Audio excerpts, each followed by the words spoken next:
So if you saw Grant Williams bust through his Air Jordan 37s early in the NBA season, you may be wondering, if I bought a pair, is that going to happen to me? How do I prevent it? And can I buy a pair of Air Jordan 37s and is it going to be a problem? So let's find out.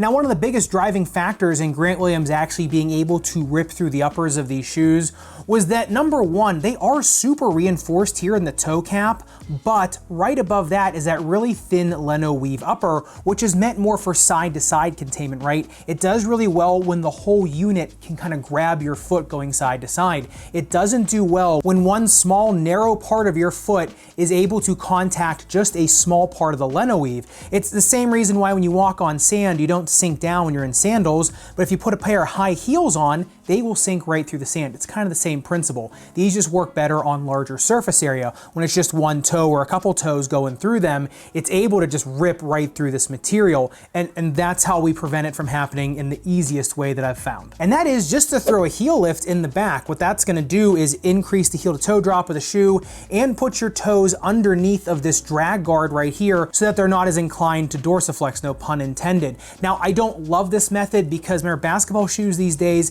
have pretty steep heel to toe drops as it is, and now you're lifting your heel up higher off the ground. So this isn't my favorite technique to do it. However, this just used the standard anatomy of your foot and the construction of the shoe to stop your toes from wanting to kind of jut through that area of the shoe. Now, this second option is my personal favorite, and what it does is it creates a bridge from the really strong toe cap guard up here to the stronger materials in the tongue and lace line. And all that is I just bought some adhesive moleskin on Amazon. You can get on eBay. I'll leave some links down in the description. It's really cheap. All you do is get a strip long enough that goes from the toe cap to the tongue, and you can put it right there in the middle of the shoe. And as you can see there, when your toes come into that, it'll contact this, which then redistributes the stress across the entire Leno weave here, and thus uses the same principles that the Leno weave is meant for in the first place, which is containment of higher surface area objects. What this does is basically just turns these little individual strands into one big strand. It also bypasses that stress. This is a really cheap and simple option,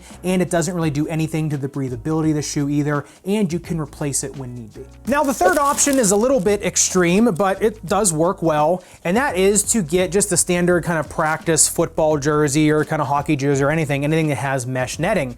And all we're gonna do is do the exact same thing we did with the moleskin, but with a piece of this netting. Now, this is really nice because it can kind of incorporate into the shoe. You can sew it, you can glue it, really anything you want to do. And this stuff has pretty high tensile strength for how thin it is, so it doesn't increase the inside volume of the shoe whatsoever. But is there a really high chance you're gonna bust through the 37 just on their own? Well, probably not. I mean, even other NBA players have been wearing them this year and have had zero issues. People in the comment sections of my videos have had zero issues. So it was a little bit more of a fluke thing. However, that Leno weave is pretty thin, so if you are worried about it, like I said, my favorite method is the moleskin method just because it is so easy and cheap to do. But like I said, the netting method too can work really well. You just got to put a little bit more elbow grease into it and you should be just fine. And speaking of customizing a pair of Jordans, if you want to see how to put an Air Strobel unit in the Jordan 1, make sure you click into this video up above and subscribe down below.